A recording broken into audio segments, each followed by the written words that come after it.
June Lalin, may resback sa Paunin Faney, Kimpaw Tandem, Punteria.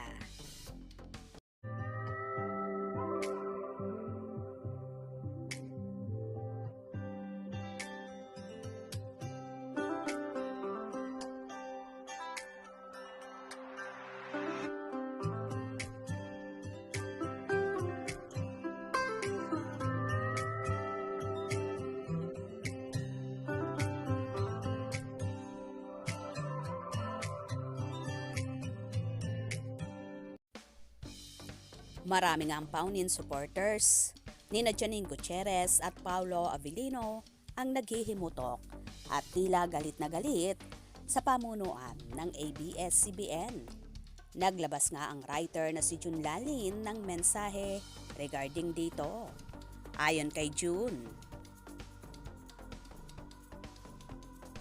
nakakaloka ang mga nangyayari ngayon ha. Tila may gera ang Paunin fans sa mga supporter naman ng tambalang Paulo Avellino at Kim Chiu. Umalma ang fans ng tambalang Paulo Janine Gutierrez dahil mas pinapaboran daw ng ABS-CBN ang tambala ng aktor kay Kim. Katatapos lang kasi ng linlang serye nila na ipinalabas sa Prime Video app at ngayon nga ay may What's Wrong with Secretary Kim naman sina Paulo, Kim na collaboration ng ABS-CBN at View. Rumatatat nga ang mga Paunin fans dahil sabi nila noon pa raw sila nagre-request ng follow-up serye ni na Paulo Janine after ng Marry Me, Marry You pero hindi sila mapagbigyan.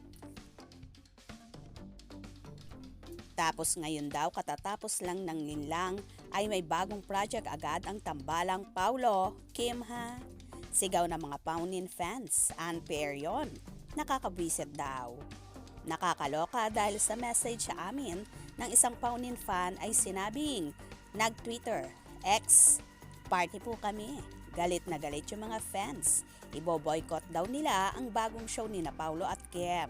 Bakit daw hindi muna binigyan ng new show ng ABS-CBN ang Paunin?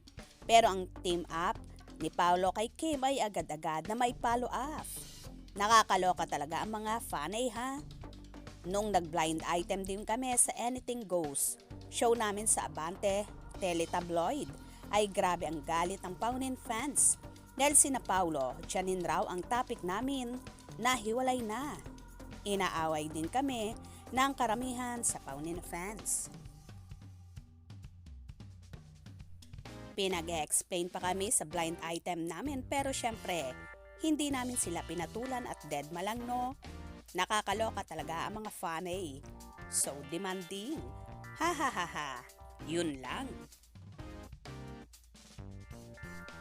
Tila nag-aalimpuyo nga sa galit ang Paunin fanay dahil hindi sila napagbigyan sa matagal nilang kahilingan. Kaya naman ang punteriya nila ngayon ay ang samahan ni na Kim Chiu at Paulo Avellino or ang Kimpaw Tandem, kung saan sinasabi pa nilang ibo-boycott. Samot-sari nga ang panglalait at pangbabash ng Paunin supporters sa Kimpaw Tandem at syempre pumalag din naman dito ang mga Kimpaw followers at ipinagtanggol ang kanilang mga iniidolo.